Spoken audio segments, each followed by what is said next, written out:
During some admin housekeeping the other day, I came across the document for my very first book, or at least the very first one I'll admit to writing. It's called I'm Not Afraid of the F Word. And that F word, people tried to guess what it was and could never say the two Fs, the one that we're thinking of, and the other one being failure. So the subtitle is 50 Lessons Learned on the Way to Business Failure.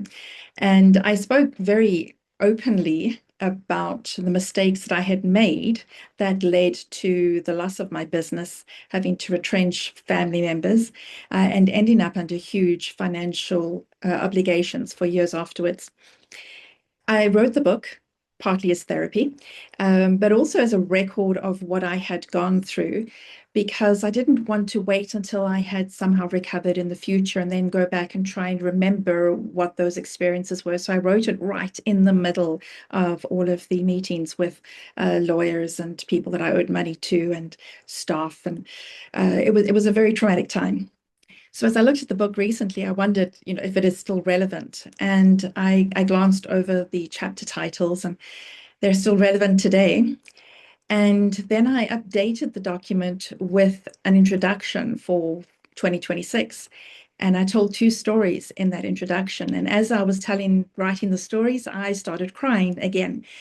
And not so much about what I had gone through, but compassion for people who are going through business loss or the loss of their financial foundation in all the turmoil of the world. And entrepreneurs and self-employed people are really at risk for making some of the mistakes I made, but also for the various variables in the world that can upset them.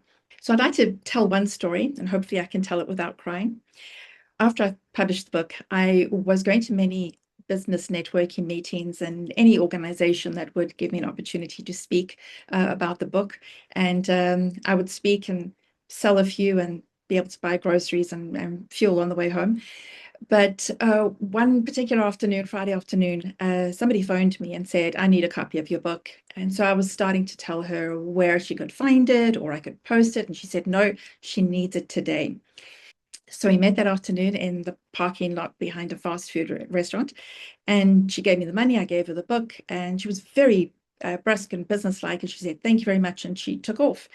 And I bought my kids a treat on the way home with the book money. And then sometime on Monday, she sends me an email, and the email starts off with, I was very disappointed. Now, no author wants to hear that, especially when it's such a personal story.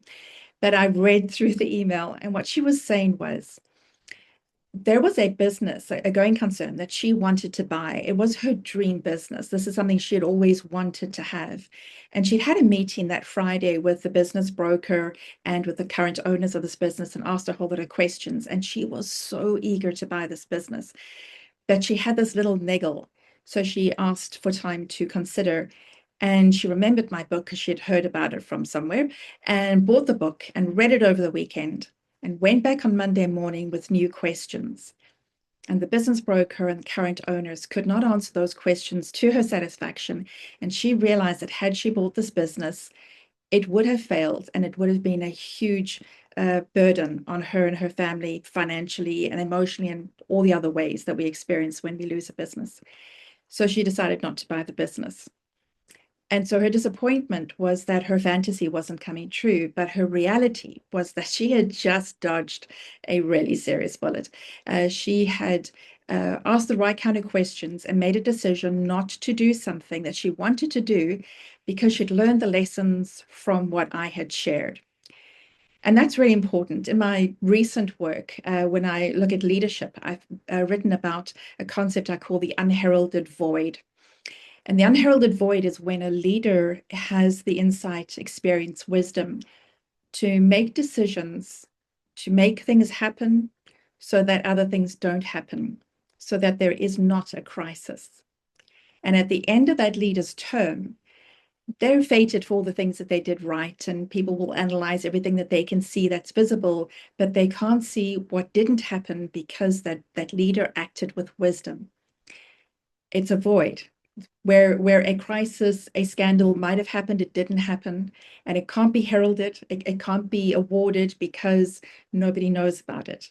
And that unheralded void is such a powerful thing that certain leaders get to experience when they get leadership right.